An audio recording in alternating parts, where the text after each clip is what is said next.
Alain, propos de Normand, ouvriers et penseurs.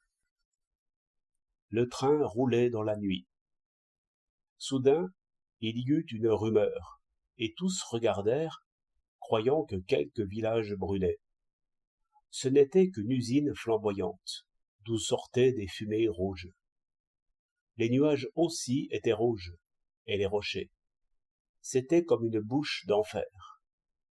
Ces vives images réveillèrent un apôtre barbu qui se mit à prêcher. Il est dans l'ordre, dit-il, que ceux qui travaillent dans ce feu et dans cette fumée soient payés plus que d'autres. Or, un percepteur, un comptable, un professeur, un directeur de ministère gagne bien plus que ces marteleurs de fer. On croit avoir tout dit quand on prouve que ces ouvriers sont bien payés. En bonne justice, ils devraient être les plus riches de tous, avoir de meilleurs lits, des fauteuils plus moelleux, et plus de loisirs que tous les gratte-papiers et marchands de parole. Mais tout cela changera. Quelqu'un dit là-dessus: s'ils sont richement payés, ils ne travailleront pas longtemps. Bientôt, ils seront patrons et rentiers à leur tour, et prendront du repos toute la journée, pendant que d'autres se cuiront la figure à la gueule du four.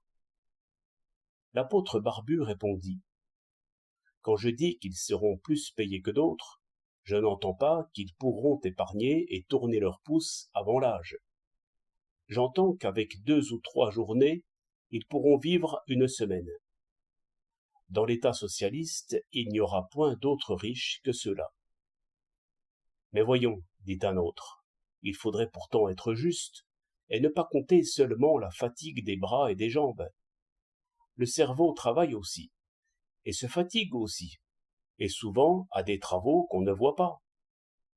Avant de trouver une formule utile, le mathématicien tâtonne pendant des semaines et perd le sommeil. L'inventeur aussi. Que de fournaises invisibles, que de rouges fumées sous ses crânes. Penser est un rude métier, camarade. Sur ce métier, dit l'apôtre barbu, j'ai à dire 2 bonnes choses. La première, c'est qu'il est trop facile de tromper sur ce travail-là. L'un dit qu'il invente et ne fait que réciter. Un autre se prend la tête dans les mains comme si elle allait éclater, et ne pense à rien du tout. La République a trop de penseurs, et cela prouve bien que le métier est bon. Je dirai maintenant autre chose, c'est que penser est un plaisir. Les inventeurs oublient quelquefois de manger et de boire. Oui, ceux-là ont la vraie richesse. Ils seront toujours les vrais rois de ce monde. Ils auront toujours, en joie et en puissance, plus que leur part. Votre justice ne s'y trompe pas, elle qui donne aux riches, elle qui donne une couronne et un prix aux vainqueurs. Mais nous, ceux de l'avenir, c'est aux vaincus que nous donnerons le prix et la couronne. Cependant, la lueur rouge s'effaçait. Bientôt, tout le monde dormit. 19 septembre 1908.